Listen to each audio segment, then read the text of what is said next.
Getting the highest realistic price for a home begins with a strategy, not a price. A price without a plan is just a number. Just a number by itself leaves your hard work open to unnecessary rejection. So why subject yourself to rejection and miss the door to success?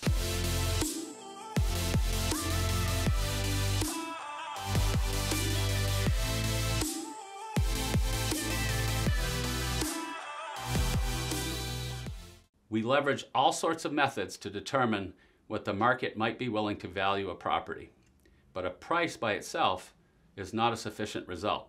There are many prices that might be better options when you understand the client's needs and motivations along with the challenges and opportunities in the market. Furthermore, what a client might be willing to invest in their home to get it ready for the market, along with your overall marketing strategy of positioning the property to reach the preponderance of buyers, are all factors in determining what price will return the highest realistic value for the property. Everyone wants to know the value of their property, and as you know, there are many auto valuation sites that will keep an owner wondering. Many, quite frankly, leave money all over the table. Computers and algorithms are only as good as the data and information available at any given point in time. But I know of none that have an appreciation for the market direction, a seller's motivations, or strategy, let alone the condition of the property. A true professional, however, can ascertain so much more.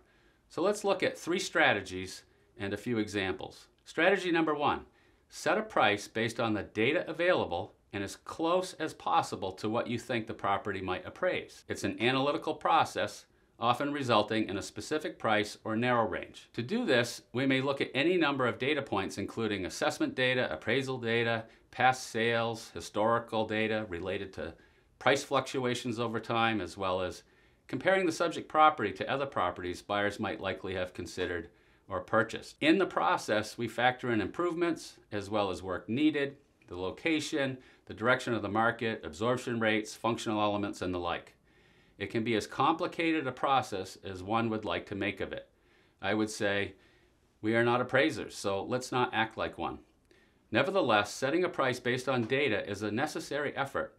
But is this strategy the best? Well, it depends. Strategy number 2, set a price a little lower than what the data suggests. So why would we do this? Well, I can easily think of 2 good reasons. One reason might be to stimulate demand and incite a potential bidding war. Sounds exciting, but it does have its drawbacks. What if it doesn't stimulate a bidding war? What if the buyers reject the idea of a bidding war and choose not to participate? What if the seller up the street needs to sell more urgently and undercuts your client's price and drives prices down? That might not be good, right? A second reason might be to get ahead of a market in decline and prepare for what the price might be 30 days from now and lead with a reduction in an attempt to minimize a lengthy time on the market. Now, this is getting a little bit more interesting. Strategy number 3, set a price higher than what the data suggests. We call this the retail pricing strategy. This is possibly a great option when the market price is increasing and demand is strong. Set the price to be what it might be 30 days from now. It pushes the market up. A downside, however, is that the market doesn't respond favorably and you need to reduce the price at some point to stimulate demand. Lots of sellers might like this option just because this price might be closer to their delusions of grandeur, so to speak. Even so, this is an excellent strategy if the seller understands that marketing a home at full retail sometimes requires a sale price to sell. So if the seller were to select this strategy, I might encourage pre-planning the date the property goes on sale and what the sale price will be at the time you begin marketing the property. Of course, there's always strategy number 4, and that's when the seller chooses to market the property at an unrealistic price and you choose to accept the challenge. Realize, however, that this strategy might result in the neighbor's house selling and not your client's.